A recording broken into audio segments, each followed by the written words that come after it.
En algún lugar entre los campos de tabaco del este de Carolina y el río Cape Fear, existió una plantación que los registros locales ocultaron deliberadamente durante más de un siglo. Entre 1839 y 1857, 11 hombres desaparecieron de sus barracones sin explicación. Las autoridades no registraron nada. Las iglesias permanecieron en silencio.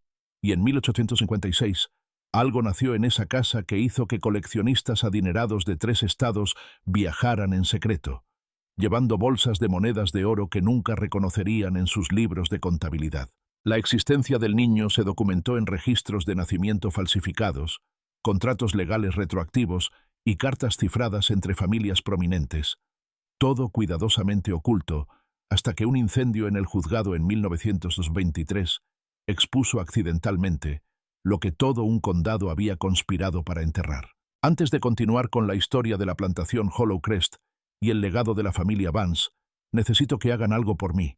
Si les fascinan los verdaderos misterios históricos que desdibujan la línea entre el hecho documentado y la posibilidad aterradora, pulsen el botón de suscripción ahora mismo. Y quiero saberlo.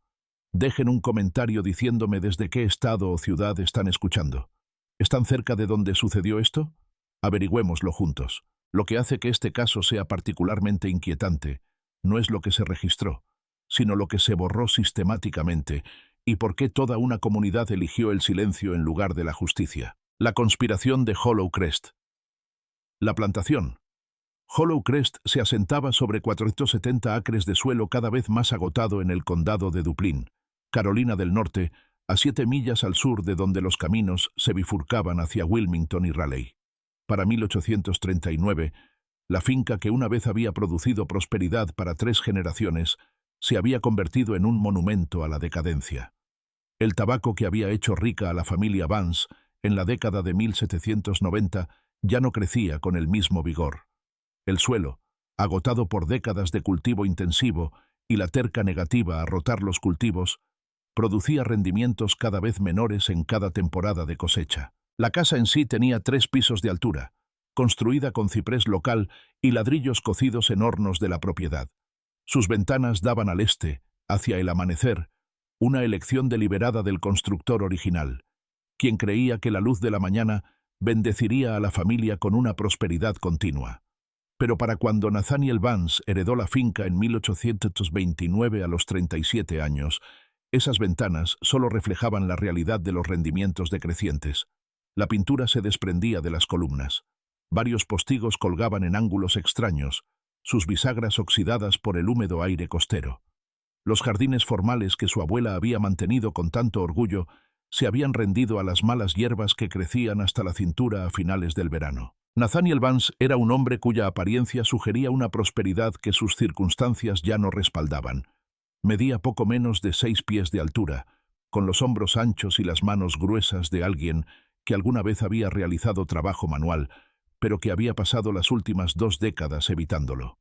Su cabello, todavía mayormente oscuro a los 47 años, siempre estaba engominado y peinado con precisión.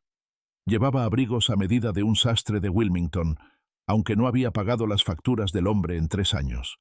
Sus botas eran lustradas cada mañana por Samuel, uno de los pocos hombres esclavizados que aún no había vendido para cubrir deudas. La plantación mantenía a 32 personas esclavizadas en 1839, una disminución desde las 87 de solo 5 años antes. Nathaniel los había vendido en grupos, familias separadas y dispersas a plantaciones en los condados del este, a fábricas textiles en Raleigh, a constructores de barcos en Wilmington que necesitaban espaldas fuertes para trabajos pesados. Cada venta proporcionaba un alivio temporal de los acreedores, pero nunca lo suficiente para detener el lento colapso. El Banco Mercantil de Wilmington tenía hipotecas tanto sobre la tierra como sobre las personas restantes. El interés se capitalizaba trimestralmente. Nathaniel se había casado 2 veces. Su primera esposa, Catherine, murió en 1829, al dar a luz a su tercer hijo, un varón que sobrevivió solo 4 días. Su segunda esposa, Margaret, con quien se casó en 1831, provenía de una rica familia de Charleston. Aportó una dote sustancial que estabilizó temporalmente las finanzas de la plantación. Y trajo algo más. Después de 2 años de matrimonio, dio a luz a una hija en el invierno de 1827. La niña, Elizabeth, nació durante una tormenta de hielo que derribó árboles en 3 condados y mató al ganado que no pudo encontrar refugio. La partera que asistió al parto, una mujer de color libre llamada Ruth Carver, que había asistido partos en todo el condado de Duplin durante 20 años, notó algo mal en cuestión de horas. Los ojos de la bebé no seguían la llama de la vela, no seguían el movimiento. Cuando Ruth pasó la mano cerca de la cara de la bebé, no hubo respuesta, ni el enfoque instintivo que muestran los recién nacidos sanos. «Señor Vance», había dicho Ruth con cuidado, de pie en la puerta del dormitorio donde Margaret yacía agotada. «La niña no puede ver. Ambos ojos. No es temporal». La respuesta de Nathaniel fue pagarle a Ruth inmediatamente el triple de su tarifa habitual y hacerle firmar un documento que declaraba que la niña estaba sana y era normal en todos los aspectos.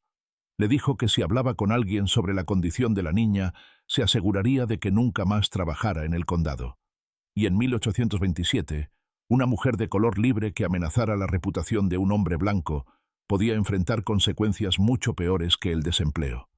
Ruth tomó el dinero y firmó el papel con una X porque no sabía escribir su nombre, y nunca más habló de ello públicamente. Margaret Vance duró 18 meses después del nacimiento de Elizabeth, antes de tomar 40 gotas de láudano una noche de abril y no despertar jamás. La causa oficial de la muerte, registrada por el doctor Ephraim Stokes, fue insuficiencia respiratoria. Nadie lo cuestionó. Las mujeres morían con la frecuencia suficiente como para que otra esposa adinerada que sucumbiera a una enfermedad sin nombre llamara poco la atención. Fue enterrada en el panteón familiar detrás de la casa, bajo una lápida que indicaba su nombre, fechas y nada más. Nathaniel crió a Elizabeth en un aislamiento casi total. La niña creció confinada principalmente al segundo piso de la casa, en habitaciones donde las ventanas se mantenían con los postigos cerrados. Aprendió a orientarse por el tacto y el sonido, sus pequeñas manos siguiendo las paredes, sus pasos cautelosos sobre los pisos de madera. Una mujer llamada Ada, una de las personas esclavizadas que trabajaba en la casa, cuidó de Elizabeth durante sus primeros años. Ada le enseñó a la niña a contar, a reconocer voces, a comprender el paso del tiempo por las comidas servidas y la temperatura del aire que entraba por los postigos. Cuando Elizabeth cumplió 6 años, Nathaniel había decidido que no sería educada más allá de la alfabetización básica. No contrató tutores. Aprendió a leer a través del tacto, sus dedos explorando letras en relieve que Ada tallaba minuciosamente en bloques de madera en secreto, trabajando a la luz de las velas después de terminar sus tareas diarias. El mundo de la niña consistía en 14 habitaciones, un pasillo y una estrecha escalera. Solo bajaba cuando la llamaban. La situación financiera de la plantación empeoraba año tras año. Nathaniel intentó varios planes para restaurar la prosperidad. Plantó algodón una temporada, pero el suelo lo rechazó. Invirtió en una operación de trementina que fracasó cuando los árboles produjeron resina insuficiente. Intentó criar caballos, pero una enfermedad mató a 7 de sus 12 animales en un solo verano.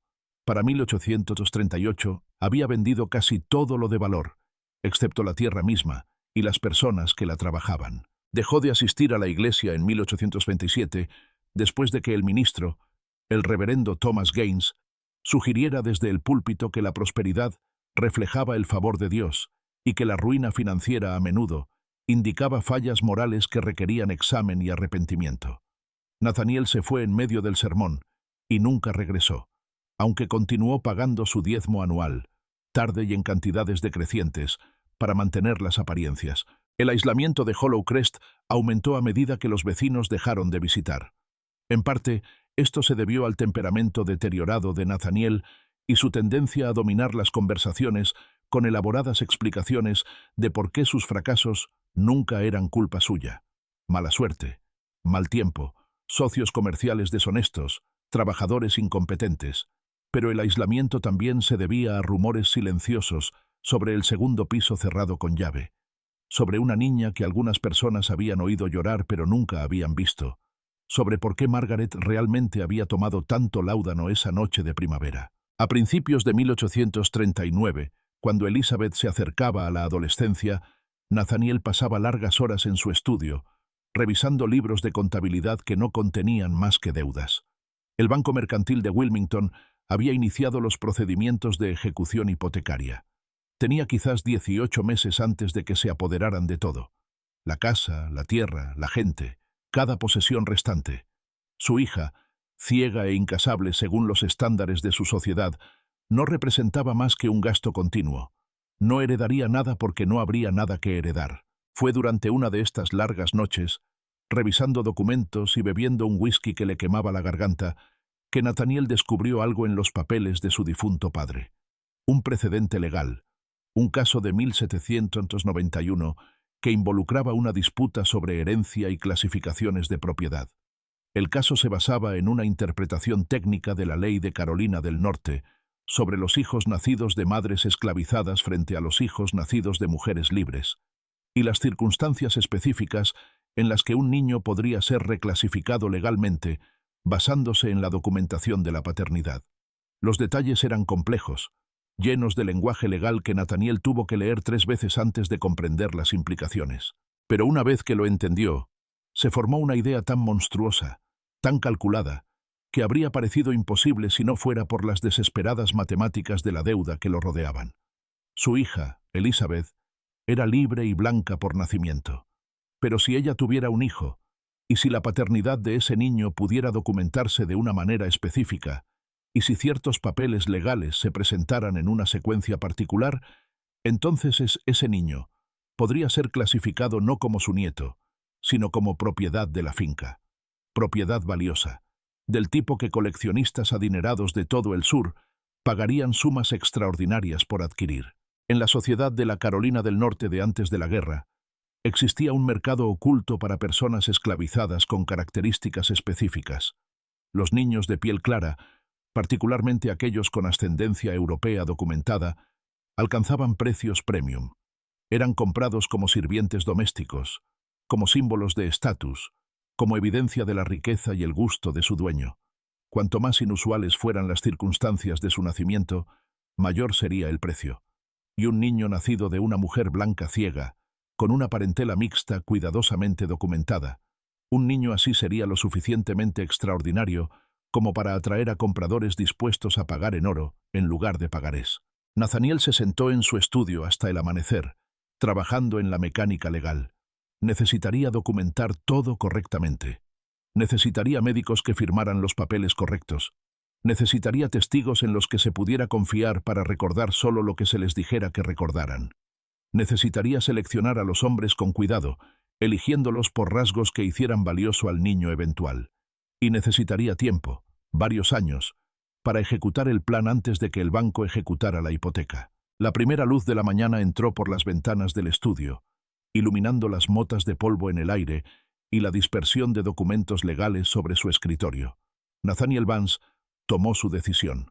Salvaría su finca a través del único activo que todos creían que no tenía valor, su hija ciega en el segundo piso, que no tenía idea de que la desesperación de su padre estaba a punto de transformar su futuro de maneras que nunca podría haber imaginado. El cálculo moral de la esclavitud ya había enseñado a hombres como Nathaniel a ver a los seres humanos como propiedad, a valorarlos como mercancías, a calcular su valor en dólares y centavos. Lo que planeaba era simplemente una extensión de esa lógica, aplicada a su propia línea de sangre. Era monstruoso, sí, pero en una sociedad construida sobre cimientos monstruosos, también era, según el retorcido razonamiento de la época, legal, técnicamente legal, lo suficientemente legal como para que, con la documentación correcta y el silencio adecuado de las personas adecuadas, pudiera funcionar. Afuera, la mañana amaneció sobre los campos agotados de la plantación Hollow Crest. Las personas esclavizadas salieron de sus barracones para comenzar otro día de trabajo. Ada subió las escaleras para llevarle el desayuno a Elizabeth, y Nathaniel Vance comenzó a escribir cartas a 3 hombres que sabía que entenderían lo que estaba proponiendo y por qué. Porque ellos también estaban ahogados en deudas, y ellos también habían aprendido a ver oportunidades donde la gente decente solo veía horror. La conspiración estaba a punto de comenzar. Los conspiradores. La primera carta que Nathaniel Vance escribió fue para el doctor Ephraim Stokes, el médico que había asistido a la muerte de Margaret y había firmado el certificado declarando insuficiencia respiratoria. Stokes mantenía una consulta en Kenansville, la sede del condado, donde servía como médico y forense. Tenía 56 años, era viudo reciente y estaba muy endeudado después de que la prolongada enfermedad de su difunta esposa hubiera consumido sus ahorros. Más importante aún, era el único médico en un radio de 30 millas que tenía la autoridad para firmar certificados de nacimiento, exámenes médicos y certificaciones legales sin un escrutinio significativo. La carta estaba cuidadosamente redactada. Nathaniel escribió sobre la necesidad de una consulta médica sobre el futuro bienestar de su hija, sobre ciertos arreglos legales que podrían requerir documentación profesional, sobre una compensación que sería generosa y garantizada, independientemente de las otras dificultades financieras de la finca. No especificó detalles. Hombres como Stokes entendían que ciertas conversaciones solo se tenían en persona, en privado, donde ningún registro escrito pudiera aparecer más tarde. La segunda carta fue para el magistrado Calvin Pritchard, quien presidía los asuntos legales en el condado de Duplin desde una oficina sobre un almacén de tabaco en Kenansville. Pritchard tenía 48 años, era ambicioso y estaba frustrado por sus limitadas oportunidades en un condado donde las familias ricas establecidas controlaban la mayoría de los puestos de poder real. Había acumulado deudas de juego en Wilmington, deudas con hombres que no aceptaban pagos atrasados ni acuerdos negociados. Nathaniel sabía de estas deudas porque Pritchard se le había acercado 2 años antes buscando un préstamo, que Nathaniel había rechazado. Ahora, esa negativa se convertía en una ventaja. La carta a Pritchard mencionaba un asunto legal que requería la consulta de un experto en derecho de propiedad y estatutos de herencia, insinuando una compensación significativa por los servicios prestados. De nuevo, sin detalles, solo lo suficiente para asegurar que Pritchard viniera a Hollow Crest preparado para escuchar. La tercera carta fue para Thomas Harrington, quien operaba una correduría en Wilmington especializada en la venta de personas esclavizadas. Harrington tenía conexiones en todo el sur, con dueños de plantaciones en Luisiana que querían sirvientes domésticos de piel clara, con ricos comerciantes en Charleston que coleccionaban adquisiciones exóticas, con compradores privados que pagaban precios premium por personas que cumplían con criterios específicos. Harrington trabajaba a comisión, llevándose el 20% de cada venta, y nunca había sido particular sobre las circunstancias que llevaban a las personas a su inventario. Nathaniel había vendido personas esclavizadas a través de Harrington antes. El hombre era discreto, eficiente y motivado enteramente por el beneficio. Esta carta fue más directa. Nathaniel escribió que esperaba tener disponible, en aproximadamente 2 años, una adquisición única que atraería a coleccionistas serios. No proporcionó detalles sobre lo que hacía única a esta adquisición, solo que los compradores interesados debían ser cultivados con antelación y que la venta eventual sería extremadamente rentable para todas las partes involucradas. Los 3 hombres respondieron en 2 semanas. El Dr. Stokes llegó primero, cabalgando hasta Hollow Crest, en una tarde húmeda de finales de marzo de 1839. Nathaniel lo recibió en el estudio, con las puertas cerradas y las ventanas con los postigos echados, a pesar del calor. La conversación duró 3 horas. Cuando Stokes salió, su rostro estaba pálido, pero llevaba una cartera de cuero que contenía los papeles que Nathaniel había preparado. Precedentes legales, interpretaciones del derecho de propiedad, protocolos de documentación médica. Stokes se fue con un pagaré de $500, pagadero al completar ciertos servicios especificados. Firmó el acuerdo sin dudarlo. El magistrado Pritchard fue el siguiente, llegando después del anochecer para evitar ser visto por demasiada gente. Su reunión con Nathaniel duró más, casi 5 horas, porque los mecanismos legales eran más complejos. Estatutos de clasificación de propiedad, requisitos de documentación, procedimientos de registro, requisitos de tiempo para presentar varios certificados ante las autoridades del condado y del estado. Pritchard tomó extensas notas. Cuando finalmente se fue, bien pasada la medianoche, llevaba copias de los estatutos pertinentes y un pagaré de $800.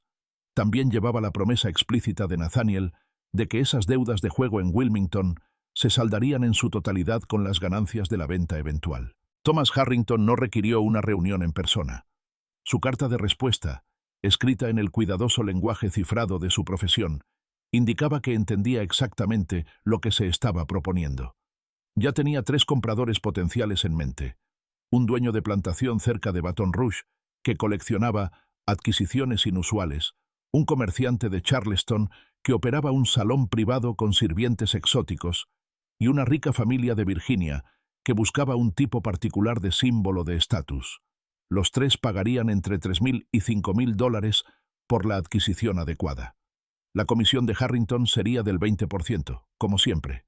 Sugirió que Nathaniel comenzara el proceso lo antes posible, ya que las condiciones del mercado eran favorables y la discreción estaba garantizada. Con sus conspiradores asegurados, Nathaniel pasó a la parte más delicada de su plan: preparar a Elizabeth. La niña se acercaba ahora a la adolescencia, navegando por su prisión del segundo piso con la confianza de una larga práctica. Ada todavía la cuidaba, llevándole las comidas, leyéndole por las noches, ayudándola a bañarse y vestirse. Elizabeth confiaba completamente en Ada. Esa confianza sería esencial. Nathaniel comenzó cambiando la rutina de Elizabeth. En lugar de comer en su habitación, ahora se le exigía que bajara al comedor formal una vez por semana. Al principio estaba aterrorizada. Las escaleras eran un desafío que rara vez había intentado, pero Ada la ayudó, guiándola paso a paso, hasta que aprendió a contar. 16 escalones hacia abajo, girar a la izquierda, 12 pasos hasta la puerta del comedor. Durante estas comidas, Nathaniel le hablaba a Elizabeth sobre el deber y la obligación familiar. Le dijo que la plantación estaba en peligro, que podrían perderlo todo, que necesitaba entender su papel en la preservación de su legado. Nunca mencionó detalles específicos. Todavía no. Simplemente la acostumbró a estar abajo, a seguir instrucciones, a aceptar que los planes de su padre no estaban sujetos a su comprensión o aprobación. En mayo de 1839, Nathaniel comenzó a seleccionar a los hombres. Revisó la población esclavizada de Hollow Crest con el frío cálculo de alguien que cría ganado para el mercado. Quería características físicas específicas: altura por encima de la media, rasgos simétricos, tonos de piel más claros si era posible, sin defectos físicos evidentes ni cicatrices. También quería hombres jóvenes, sanos y con pocas probabilidades de resistirse o intentar escapar después. El primer hombre que seleccionó se llamaba Jacob. Tenía 24 años, era alto y de complexión fuerte por años de trabajo en el campo. Su madre había sido parte de la casa cuando el padre de Nathaniel dirigía la plantación. Su padre había sido un capataz blanco que dejó Carolina del Norte antes de que Jacob naciera. La piel de Jacob era varios tonos más clara que la de la mayoría de las otras personas esclavizadas en Hollow Crest, y sus rasgos sugerían ascendencia mixta. Sabía leer y escribir, habilidades prohibidas que Ada le había enseñado en secreto años antes, y trabajaba como jefe de uno de los equipos de campo. Nathaniel trasladó a Jacob de los barracones del campo a una pequeña habitación en la planta baja de la casa principal, ostensiblemente para entrenarlo como sirviente doméstico. Jacob sospechó de inmediato. Tales ascensos eran raros y generalmente precedían a la venta a otra finca, pero no tenía más opción que obedecer. Negarse significaría un castigo inmediato y probablemente la venta de todos modos. El segundo hombre seleccionado fue Daniel, de 19 años, más bajo que Jacob, pero rápido e inteligente. Trabajaba en los establos, cuidando de los pocos caballos que quedaban y de las 2 mulas que tiraban del carro de tabaco. La madre de Daniel había venido de Virginia, vendida al sur cuando su dueño anterior murió. Su padre, según los registros de la plantación, era desconocido, pero sus ojos claros y su cabello liso sugerían ascendencia europea en algún lugar de su linaje. El tercero fue Isaac, de 22 años, que trabajaba principalmente en el taller de carpintería, reparando herramientas y edificios. Tenía un don para trabajar con las manos, creando uniones ajustadas y superficies lisas que duraban años. Era silencioso, observador y cuidadoso, cualidades que hacían que los capataces confiaran en él para tareas importantes, pero también cualidades que lo hacían peligroso, porque la observación silenciosa significaba que entendía mucho más de lo que revelaba. Nathaniel seleccionó a otros 8 en las semanas siguientes, rotándolos en varios puestos alrededor de la casa principal. Algunos trabajaban en la cocina, otros mantenían los jardines. 1. Un hombre llamado Samuel, que llevaba 30 años con la familia, servía como ayuda de cámara personal de Nathaniel. Los 11 fueron aislados de la población esclavizada restante, alojados por separado, con mejor comida y trabajo más ligero. Las otras personas esclavizadas en Hollow Crest notaron estos cambios y susurraron sobre ellos por las noches después de que terminaba el trabajo. Algo estaba sucediendo en la casa principal. El amo Vance estaba planeando algo. Los hombres seleccionados eran todos jóvenes, todos fuertes, todos estaban siendo tratados con un cuidado inusual. Pero nadie sabía exactamente lo que se avecinaba, solo que no sería bueno, porque nada que implicara una atención inusual por parte de Nathaniel Vance terminaba bien. Durante los años siguientes, Nathaniel perfeccionó su documentación legal. El magistrado Pritchard visitó Hollow Crest varias veces más, cada visita ocurriendo después del anochecer para evitar ser observado. Revisaron los estatutos de clasificación de propiedad repetidamente, asegurándose de que cada detalle fuera correcto. Prepararon múltiples versiones del certificado de nacimiento de Elizabeth, una precisa, una falsificada para sugerir que había nacido de una madre esclavizada. El certificado falso se presentaría años después, con fecha de 1827, reemplazando el documento preciso en los registros del condado. Pritchard tenía la autoridad para hacer tales sustituciones, y nadie cuestionaría su certificación. El doctor Stokes continuó sus exámenes periódicos de Elizabeth, documentando su desarrollo físico con desapego clínico. Nathaniel le informó que el plan comenzaría cuando Elizabeth alcanzara la plena madurez, lo que, según los estándares y la comprensión de su tiempo, significaba su adolescencia tardía, cuando sería físicamente capaz de tener hijos de manera segura. Elizabeth no sabía nada de esto. Continuó su existencia limitada en el segundo piso, sin ser consciente de la conspiración que se desarrollaba a su alrededor. Ada intentó varias veces encontrar formas de advertirla, pero ¿qué podía decir? La verdad era demasiado horrible, y decirla en voz alta resultaría en la venta y el castigo inmediatos de Ada. Así que Ada permaneció en silencio, ayudando a Elizabeth a aprender y crecer mientras sabía que un futuro terrible le esperaba a la niña. Era una ficción elaborada que descansaba sobre una verdad horrible. En el sistema legal de la Carolina del Norte de antes de la guerra, el estatus de esclavo seguía la condición de la madre. Si Nathaniel podía crear documentación que sugiriera que Elizabeth era esclavizada, documentación que nadie desafiaría porque él controlaba a los testigos y las autoridades, entonces su hijo sería automáticamente esclavizado también, independientemente de la ascendencia real del niño. El hecho de que Elizabeth fuera en realidad su hija legítima quedaría oscurecido por mentiras cuidadosamente construidas, por papeles retroactivos, por el silencio de todos los involucrados. El magistrado Pritchard comenzó a preparar los documentos legales, registros de propiedad, transferencias de titularidad, plantillas de certificados de nacimiento listas para ser completadas años después. Cada documento estaba fechado con precisión, redactado con precisión, diseñado para crear una cadena legal inquebrantable. Pritchard trabajaba solo en su oficina sobre el almacén de tabaco, con las ventanas cerradas y la lámpara encendida hasta altas horas de la noche. Ningún secretario lo ayudaba. Ningún otro abogado revisaba su trabajo. La conspiración tuvo éxito porque involucró a muy pocas personas, y porque esas personas estaban motivadas por la deuda o la codicia para mantener un silencio absoluto. Mientras tanto, Thomas Harrington cultivaba a sus compradores. Envió cartas cuidadosamente redactadas describiendo una próxima adquisición que sería única en el mercado. Un niño de ascendencia mixta con circunstancias de nacimiento extraordinarias. Educado y refinado más allá de las clasificaciones típicas. No mencionó a Nathaniel Vance ni a la plantación Hollow Crest. Solo dijo que la adquisición estaría disponible en aproximadamente 3 años y que los compradores serios debían preparar los fondos correspondientes.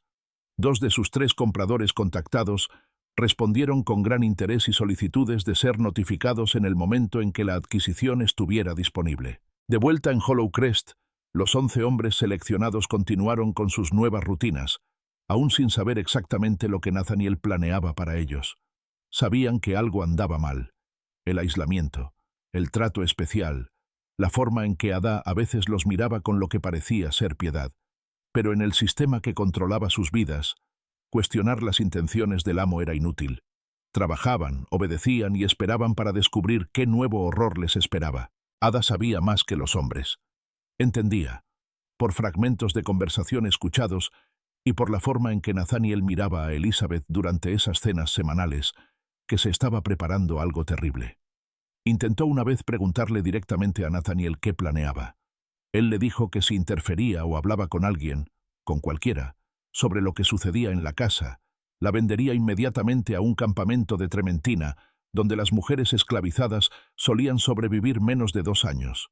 Ada tenía unos 40 años. Había vivido en Hollow Crest desde que era joven. La amenaza fue suficiente para asegurar su silencio, aunque no su cooperación. No podía detener lo que se avecinaba, pero juró en privado ayudar a Elizabeth a sobrevivirlo, fuera lo que fuera. Para finales de 1843, la arquitectura de la conspiración de Nathaniel estaba completa. El médico estaba asegurado. El magistrado estaba preparado. El corredor tenía compradores listos. La documentación legal existía en forma de borrador, esperando solo que se completaran fechas y detalles específicos. Los hombres estaban seleccionados y aislados, y Elizabeth, ahora de 16 años, continuaba sus rutinas en el segundo piso, sin saber que su padre ya había trazado su futuro y el de su hijo para pagar sus deudas. La transacción Elizabeth cumplió 18 años en el invierno de 1845. Según los estándares de la sociedad de la Carolina del Norte de antes de la guerra, ahora era mayor de edad, lo suficientemente mayor para casarse, lo suficientemente mayor para tener hijos, lo suficientemente mayor para estar sujeta a la autoridad absoluta de su padre sobre su futuro. El Banco Mercantil de Wilmington le había dado a Nathaniel hasta enero de 1846 para pagar su deuda acumulada o enfrentar la ejecución hipotecaria. El plazo era ajustado, pero Nathaniel lo consideró suficiente. En la primavera de 1845, el doctor Stokes examinó a Elizabeth y certificó que era físicamente capaz de concebir. El examen fue clínico e impersonal. Elizabeth, aislada toda su vida, no tenía un marco para entender qué se estaba evaluando o por qué. Stokes documentó todo y firmó el certificado médico que Nathaniel requería para su documentación legal. Lo que sucedió en los meses siguientes en Hollow Crest fue una violación sistemática de la dignidad humana que el marco legal de la esclavitud hizo posible. Nathaniel ejecutó su plan con fría precisión. Los 11 hombres, uno tras otro, fueron puestos en situaciones que no podían rechazar, bajo amenaza de violencia, venta o muerte. Elizabeth, ciega y aislada, no tenía poder para resistir el control de su padre. Ada, testigo de todo, no tenía poder para intervenir sin enfrentarse a su propia destrucción. Los detalles de estos meses no necesitan ser explícitos para transmitir su horror. Lo que importa es entender que esto no fue violencia nacida de la pasión o la ira. Fue explotación calculada, documentada y planeada, ejecutada con la eficiencia sistemática de una transacción comercial. Los hombres involucrados fueron víctimas tanto como Elizabeth, forzados a acciones que nunca habrían elegido, amenazados con consecuencias que no podían escapar. Para julio de 1845, el doctor Stokes confirmó que Elizabeth estaba embarazada. El plan pasó a su siguiente fase: mantener el embarazo, prepararse para el parto y asegurarse de que toda la documentación legal estuviera lista para el momento en que llegara el niño. Elizabeth pasó su embarazo en las mismas habitaciones del segundo piso donde había pasado toda su vida. Ada la cuidaba, llevándole comidas que la niña apenas tocaba. El cuerpo de Elizabeth cambiaba de maneras que la aterrorizaban, movimientos dentro de ella que no entendía, molestias físicas que no tenía contexto para interpretar. Ada intentó explicarle, intentó prepararla, pero ¿cómo se prepara a alguien para dar a luz a un niño concebido en tales circunstancias?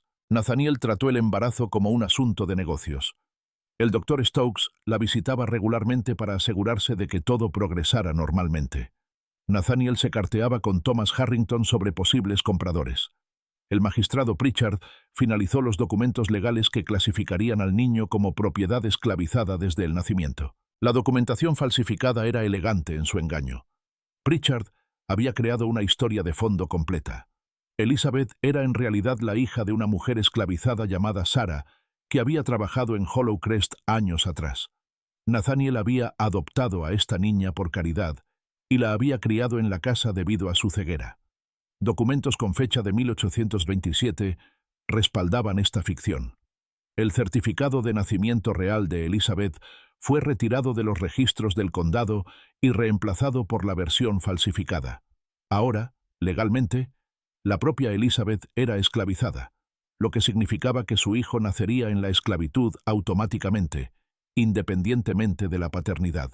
En noviembre de 1845 ocurrió algo que amenazó con exponer la conspiración. El reverendo Thomas Gaines, el ministro al que Nathaniel había dejado de frecuentar años antes, decidió visitar Hollow Crest para ver a su feligrés descarriado. Nathaniel no había ido a la iglesia en 8 años.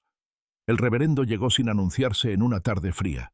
Discutieron teología y asuntos comunitarios en el salón. Luego Gaines mencionó que había oído rumores de que la hija de Nathaniel no se encontraba bien y preguntó si podría visitarla para ofrecerle oración y consuelo. La mente de Nathaniel se aceleró. Elizabeth estaba ahora visiblemente embarazada. Si Gaines la veía, surgirían preguntas que no podrían ser respondidas satisfactoriamente. «Mi hija está descansando», dijo Nathaniel con cuidado. «Ha estado enferma y el médico ha ordenado reposo absoluto, quizás en otra ocasión». El reverendo Gaines, sintiendo que algo andaba mal, insistió amablemente, pero Nathaniel se mantuvo firme. El reverendo se fue, preocupado, pero no tomó ninguna medida inmediata. En una sociedad donde los hombres controlaban sus hogares de manera absoluta y la interferencia en los asuntos familiares se consideraba inapropiada, la incomodidad de Gaines era insuficiente para desencadenar una investigación. Llegó el invierno. El embarazo de Elizabeth entró en sus últimas semanas. El doctor Stokes se preparó para el parto con el mismo desapego clínico que había mostrado en todo momento. El 4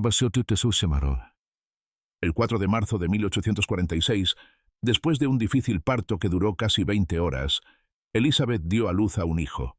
El niño estaba sano, con rasgos que mostraban claramente ascendencia mixta, europea y africana, en una medida aproximadamente igual.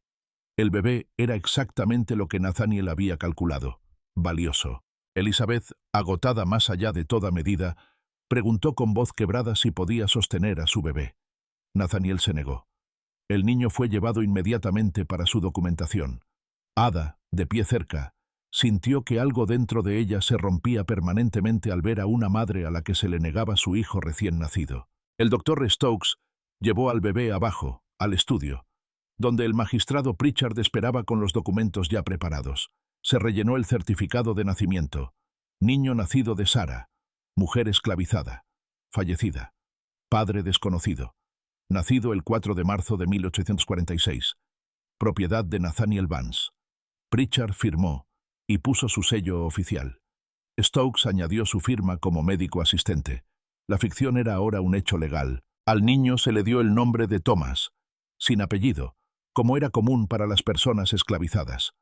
Fue puesto con una nodriza, una mujer esclavizada llamada Rebecca, que había dado a luz recientemente. Elizabeth, recuperándose arriba, a veces oía llorar al bebé, pero nunca se le permitió acercarse a él. Nathaniel contactó inmediatamente a Thomas Harrington. La puja comenzó en $3.000 y subió rápidamente.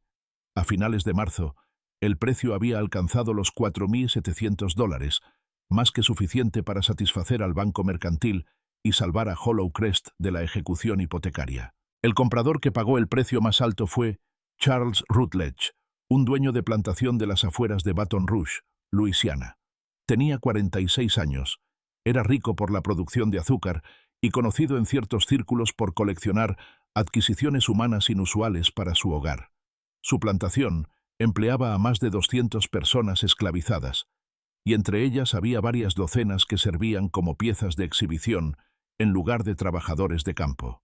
Rutledge tenía un interés particular en niños que pudieran ser criados desde la infancia para ser completamente dependientes de él. Se veía a sí mismo como un amo benévolo que daba a sus adquisiciones especiales vidas de relativo confort a cambio de su obediencia absoluta. La lógica de la esclavitud había corrompido tan profundamente su razonamiento moral que genuinamente pensaba que comprar un bebé para criarlo como propiedad exótica era un acto de generosidad. Llegó a Hollow Crest el 17 de abril de 1846, viajando en un coche privado con 2 sirvientes. Nathaniel lo recibió en el salón. Discutieron de negocios, rendimientos de los cultivos, condiciones del mercado, conocidos mutuos. Solo después de estas formalidades, Rutledge mencionó el verdadero propósito de su visita. «Entiendo que tiene una adquisición inusual disponible», dijo con cuidado. «Así es», confirmó Nathaniel.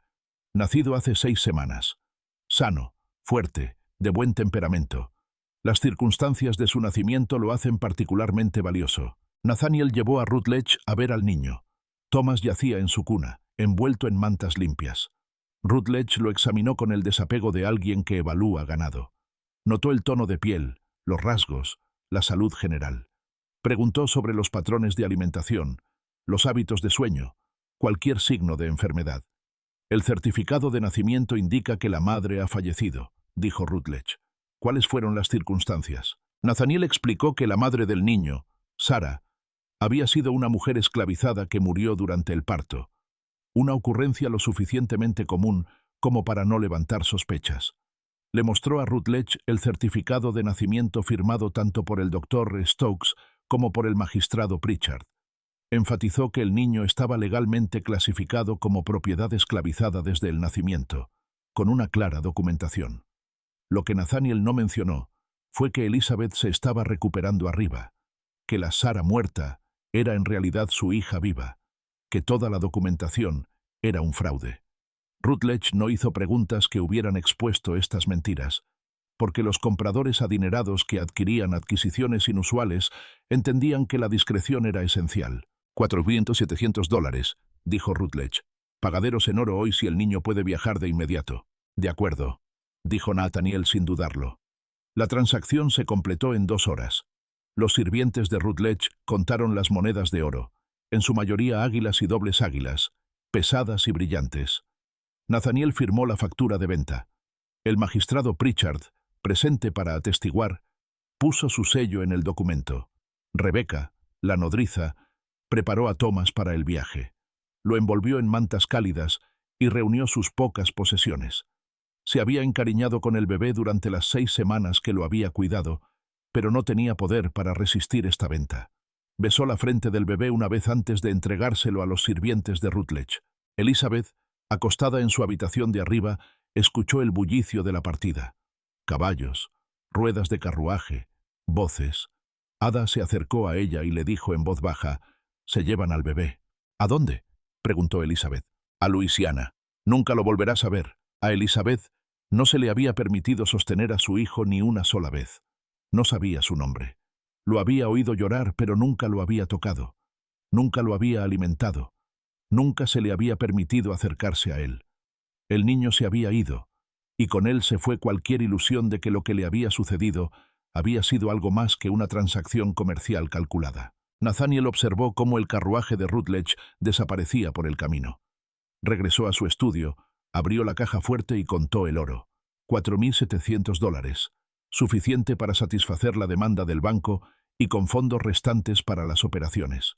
A la mañana siguiente, Nathaniel viajó a Wilmington y pagó la hipoteca en su totalidad. El presidente del banco lo felicitó por encontrar los recursos para salvar su finca. La ejecución hipotecaria fue cancelada. Hollow Crest estaba salvada. Pero la conspiración había dejado demasiados testigos, demasiada gente que conocía fragmentos de la verdad. Nathaniel entendió que su secreto solo estaba tan seguro como el silencio de todos los involucrados. Y el silencio, sabía, era difícil de mantener indefinidamente. Las grietas en el silencio. La primera grieta en la conspiración apareció 8 meses después de la venta, en diciembre de 1846. Isaac, uno de los 11 hombres, intentó quitarse la vida. Fue descubierto y detenido antes de que tuviera éxito, pero el intento en sí mismo señaló que el costo psicológico de lo ocurrido se estaba volviendo insostenible. Isaac no había podido reconciliar lo que se le había obligado a hacer con su existencia continua. Nathaniel lo castigó por el intento, y luego lo vendió a una plantación en Virginia. La venta cumplió 2 propósitos: castigo y eliminación de un testigo. Isaac desapareció del condado de Duplin, llevándose su conocimiento con él, pero también difundiéndolo en fragmentos susurrados a las personas que encontraba en su nueva ubicación. Ada permaneció en Hollow Crest, todavía cuidando de Elizabeth, pero su comportamiento cambió. Se volvió retraída, hablaba menos, se movía mecánicamente en sus deberes. Otras personas esclavizadas lo notaron y le preguntaron qué le pasaba, pero Ada no lo explicaba. El peso de lo que había presenciado, combinado con su incapacidad para prevenirlo o exponerlo, estaba aplastando su espíritu día a día. En marzo de 1847, exactamente un año después del nacimiento de Thomas, el estado psicológico de Elizabeth se deterioró drásticamente. Había estado en gran medida retraída desde el parto, apenas comiendo, hablando solo en monosílabos, pasando sus días acostada en la cama, mirando sin ver al techo. Ahora comenzó a tener episodios, gritos sin provocación, rechazo de la comida durante días, retirándose tan dentro de sí misma que Ada temía que nunca regresara. Se llamó al doctor Stokes, la examinó y declaró que sufría de histeria nerviosa, un diagnóstico común para mujeres que experimentaban una angustia severa. Su tratamiento consistió en láudano y confinamiento. Elizabeth fue mantenida sedada durante semanas, existiendo en una niebla que no proporcionaba una curación real, solo una supresión temporal de los síntomas. A Nathaniel le resultaba inconveniente su condición. Requería supervisión constante. Ada ya no podía manejarla sola, por lo que Nathaniel tuvo que asignar a otra mujer esclavizada para que ayudara. La atención adicional significaba más personas conscientes de que algo andaba profundamente mal en la casa, más testigos potenciales de fragmentos de la verdad. En junio de 1847, el reverendo Gaines hizo otro intento de visitar a Elizabeth. Había quedado preocupado por su encuentro anterior y había oído rumores en el pueblo de que la hija estaba gravemente enferma. Esta vez llegó sin anunciarse, con la esperanza de pillar a Nathaniel desprevenido. Lo consiguió. Nathaniel estaba fuera, en Kenansville, por negocios cuando Gaines llegó. Ada abrió la puerta. El reverendo explicó que había venido a ofrecer consuelo espiritual a Elizabeth. Ada, agotada y desesperada, tomó una decisión que tendría consecuencias. Lo dejó entrar. Gaines subió las escaleras hasta la habitación de Elizabeth. La encontró acostada en la cama, delgada y pálida, con los ojos abiertos pero sin ver, claramente sufriendo de algo mucho más allá de una enfermedad ordinaria. Se sentó a su lado y le hizo preguntas amables. Al principio, ella no respondió. Luego, lentamente, comenzó a hablar. Le contó fragmentos de lo que había sucedido. No tenía un vocabulario claro para describir todo, pero habló de confinamiento, de los planes de su padre, de hombres llevados a su habitación, de un embarazo y de un niño que se llevaron. La historia salió desarticulada e incompleta, confundida por la medicación y el trauma. Pero Gaines entendió lo suficiente como para horrorizarse. Cuando Nathaniel regresó esa noche y descubrió que Gaines había estado en la casa, sintió un miedo frío por primera vez en años. Encontró a Gaines sentado en el salón, esperando. «Nathaniel», dijo el reverendo en voz baja, «¿qué has hecho?» «Mi hija está profundamente perturbada», respondió Nathaniel con cuidado. «Sufre de histeria nerviosa. Su mente crea ficciones. El doctor Stokes ha documentado su condición. Lo que sea que te haya dicho es producto de la enfermedad, nada más. No te creo». «Entonces cree al doctor Stokes. Cree al magistrado Pritchard. Cree a cualquiera en este condado que te dirá que mi hija ha estado enferma durante años y que no se puede confiar en sus palabras». Gaines se fue esa noche, pero no estaba satisfecho. Comenzó a hacer preguntas en Kenansville, preguntas discretas sobre la familia Vance, sobre Elizabeth, sobre cualquier evento inusual en Hollow Crest. Se enteró de la casi ejecución hipotecaria del banco mercantil y del pago repentino que salvó la finca. Se enteró de que se había visto a Nathaniel con cantidades significativas de oro a principios de 1846. Escuchó susurros sobre hombres esclavizados mantenidos aislados en la casa principal durante largos periodos. Gaines fue a ver al magistrado Pritchard y le expresó sus preocupaciones. No acusó a nadie directamente. Sabía que sería peligroso. Pero preguntó si había habido registros inusuales o transferencias de propiedad que involucraran la finca de los Vance recientemente. Pritchard, que tenía cientos de dólares del oro de Nathaniel escondidos en su casa, le aseguró al reverendo que todo lo relacionado con la familia Vance Era completamente apropiado y estaba legalmente documentado. Sugirió que Gaines se estaba entrometiendo en asuntos que no le concernían y que una investigación continua podría ser vista como acoso a una familia respetable. La advertencia fue clara. Gaines entendió que seguir con el asunto le haría enemigos entre la estructura de poder del condado. Era un ministro sin autoridad legal, sin poder de investigación y sin aliados dispuestos a desafiar a hombres como Nathaniel Vance y Calvin Pritchard. Registró sus sospechas en un diario privado, pero no tomó ninguna otra medida. La conspiración se mantuvo porque todos los que tenían poder tenían una motivación para protegerla. El doctor Stokes había sido pagado y había firmado documentos que destruirían su licencia médica si se exponían como fraudulentos. El magistrado Pritchard había facilitado el fraude y falsificado registros oficiales. Thomas Harrington había intermediado en la venta y cobrado su comisión. Charles Rutledge poseía un niño cuya compra sería investigada si surgían preguntas sobre la legitimidad de la transacción. Y Nathaniel necesitaba que toda la estructura permaneciera oculta para preservar su finca y evitar un proceso judicial. Las personas esclavizadas que conocían fragmentos de la verdad no tenían voz, no podían testificar contra hombres blancos en un tribunal. Su palabra nunca sería creída por encima de las declaraciones documentadas de médicos y magistrados. Podían susurrar entre ellos, pero esos susurros se quedaban dentro de su propia comunidad, sin llegar nunca a oídos que pudieran actuar sobre la información. Pasaron los años. Elizabeth permaneció confinada en su habitación, medicada y rota. Ada envejeció, cuidándola, llevando la carga de presenciar un horror que no podía exponer. Los 11 hombres fueron vendidos gradualmente, dispersos a otras plantaciones donde su conocimiento se desconectó del contexto. Para 1850, Hollow Crest se había estabilizado financieramente. Los campos de tabaco producían rendimientos modestos. Nathaniel mantenía una pequeña población esclavizada y mantenía bajos los gastos. Nunca se volvió a casar. Asistía a la iglesia ocasionalmente, manteniendo las conexiones sociales necesarias para los negocios. Parecía ser exactamente lo que afirmaba.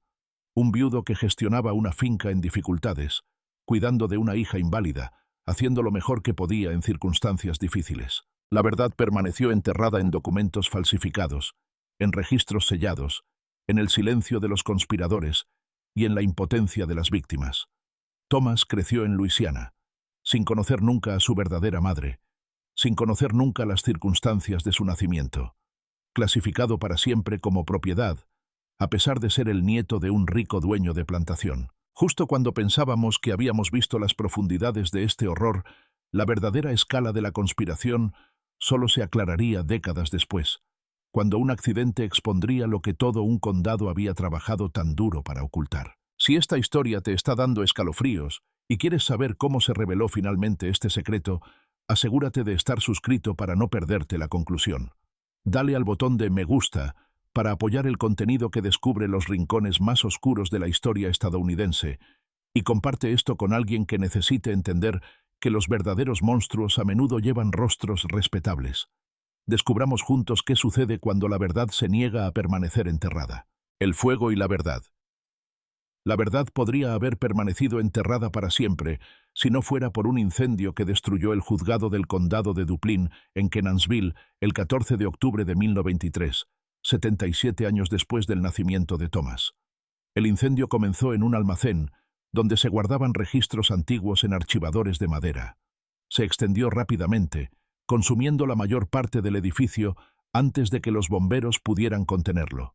Gran parte de la documentación histórica del condado fue destruida. Durante los trabajos de limpieza y recuperación, los trabajadores que clasificaban documentos dañados por el agua y parcialmente quemados descubrieron algo extraño: 2 certificados de nacimiento para la misma persona, ambos fechados en 1827, ambos afirmando documentar el nacimiento de Elizabeth Vance. Un certificado listaba a sus padres como Nathaniel y Margaret Vance. El otro listaba a su madre como Sarah, mujer esclavizada, fallecida, y a su padre como desconocido. El descubrimiento no tenía sentido. ¿Por qué existirían 2 certificados contradictorios para la misma persona? Un historiador local, Harold Jensen, se interesó en el misterio. Comenzó a investigar a la familia Vance, reuniendo registros de propiedad, facturas de venta, documentos fiscales, cualquier información sobreviviente sobre la plantación Hollow Crest. Jensen descubrió la factura de venta de 1846 que documentaba la transferencia de un bebé llamado Thomas de Nathaniel Vance a Charles Rutledge de Luisiana. El certificado de nacimiento de este bebé listaba a su madre como Sarah, mujer esclavizada, fallecida, el mismo nombre que aparecía en el certificado de nacimiento falso de Elizabeth Vance. A medida que Jensen profundizaba, encontró más inconsistencias. Registros médicos firmados por el Dr. Ephraim Stokes, que parecían documentar a la misma persona bajo diferentes nombres y clasificaciones. Registros de propiedad presentados por el magistrado Calvin Pritchard, que contenían una sincronización sospechosa y un lenguaje legal inusual. Cartas entre Nathaniel Vance y Thomas Harrington discutiendo una adquisición en términos que sugerían algo más allá de una transacción normal. Jensen publicó sus hallazgos en el Duplin County Historical Quarterly en 1924 bajo el título El misterio de la familia Vance, evidencia de fraude documental en los registros de propiedad de antes de la guerra. Su artículo evitó cuidadosamente hacer acusaciones explícitas. No podía probar lo que realmente había sucedido, solo que los documentos contenían contradicciones que sugerían una falsificación deliberada. El artículo atrajo la atención de otros historiadores e investigadores. Algunos desestimaron el trabajo de Jensen como una sobreinterpretación de documentos dañados. Otros argumentaron que había descubierto evidencia de uno de los casos más inquietantes de explotación legal en la historia de Carolina del Norte. Un padre vendiendo a su propio nieto al clasificar deliberadamente al niño como propiedad esclavizada a través de documentación fraudulenta. Evidencia adicional surgió en los años siguientes. Un diario guardado por el reverendo Thomas Gaines fue descubierto en un archivo de la iglesia en 1931. Contenía entradas que describían sus visitas a Hollow Crest, su conversación con Elizabeth, sus sospechas sobre lo ocurrido y su frustración por no poder seguir con el asunto, debido a que la estructura de poder del condado protegía a Nathaniel Vance. En 1947, un descendiente de Ada localizó una colección de cartas que Ada había escrito al final de su vida a un amigo. Estas cartas, nunca enviadas, se encontraron entre las posesiones de Ada después de su muerte. En ellas, describía con doloroso detalle lo que había presenciado en Hollow Crest: la conspiración, la explotación sistemática, el nacimiento de Thomas, la venta a Charles Rutledge. Escribió: «Fui testigo de un mal que no tuve poder para detener, y esa impotencia me ha atormentado todos los días desde entonces. Ese niño nació inocente en un sistema que lo convirtió en propiedad, y su propio abuelo lo vendió por oro». Estos descubrimientos construyeron un caso circunstancial que los historiadores ahora aceptan en gran medida como preciso. Nathaniel Vance, enfrentando la ruina financiera, orquestó una conspiración que involucró a un médico, un magistrado y un corredor para explotar a su hija ciega con fines de lucro. Usó documentos legales falsificados para clasificar a su hijo como propiedad esclavizada y vendió a ese niño a un comprador de Luisiana por $4,700, utilizando las ganancias para salvar su plantación de la ejecución hipotecaria. La conspiración tuvo éxito porque explotó el marco legal de la esclavitud, que ya clasificaba a los seres humanos como propiedad y otorgaba a los amos un poder casi absoluto sobre ellos. Tuvo éxito porque las personas con autoridad, médicos, magistrados, corredores, estaban motivadas por la deuda y la codicia para participar. Y tuvo éxito porque las víctimas no tenían voz en una sociedad que les negaba sistemáticamente su posición legal, su credibilidad y su poder. Elizabeth Vance murió el 3 de noviembre de 1863 a los 36 años, habiendo pasado los últimos 17 años de su vida confinada en su habitación en Hollow Crest, fuertemente medicada y psicológicamente destruida. Fue enterrada en el panteón familiar sin ceremonia. La causa oficial de la muerte se registró como enfermedad respiratoria, pero las cartas de Ada sugieren que Elizabeth simplemente dejó de comer y beber, eligiendo la liberación en lugar del sufrimiento continuo. Nathaniel Vance sobrevivió hasta 1871, muriendo a los 79 años. Nunca enfrentó consecuencias legales por lo que había hecho. Mantuvo su posición en la comunidad hasta que la guerra civil trastocó la sociedad de las plantaciones. Después de la guerra, vivió tranquilamente en Hollow Crest, la finca disminuida pero aún en funcionamiento. Fue encontrado muerto en su estudio una mañana de febrero, con una botella de whisky medio vacía a su lado y libros de contabilidad esparcidos por su escritorio, todavía calculando ganancias y pérdidas hasta sus últimos momentos. El doctor Ephraim Stokes murió en 1854 de un derrame cerebral. El magistrado Calvin Pritchard murió durante la Guerra Civil en 1864, cuando una unidad de caballería de la Unión asaltó Kenansville.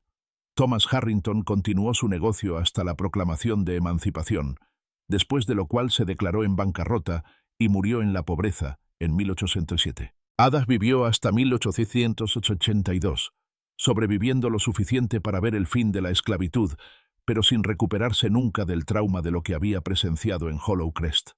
Sus cartas sugieren que veía su larga vida como un castigo en lugar de una bendición, obligada a vivir con recuerdos de los que nunca podría escapar y con un conocimiento sobre el que no había podido actuar. De los 11 hombres involucrados en la conspiración como víctimas, los registros sugieren que 9 fueron vendidos a otras plantaciones entre 1856 y 1852. Uno permaneció en Hollow Crest hasta la Guerra Civil, cuando huyó al norte y nunca más se le volvió a ver. Isaac, que intentó quitarse la vida y fue vendido a Virginia, murió allí en 1851 en circunstancias registradas solo como accidente. Si fue realmente un accidente o otro intento que tuvo éxito, nadie lo sabe. Charles Rutledge, el comprador de Luisiana, continuó operando su plantación hasta 1823, cuando las fuerzas de la Unión la tomaron durante la guerra. El destino de Thomas, el niño que compró en 1856, es desconocido. No existen registros que describan lo que le sucedió después de la infancia. Pudo haber escapado durante el caos de la guerra civil. Pudo haber muerto joven, como muchos niños esclavizados.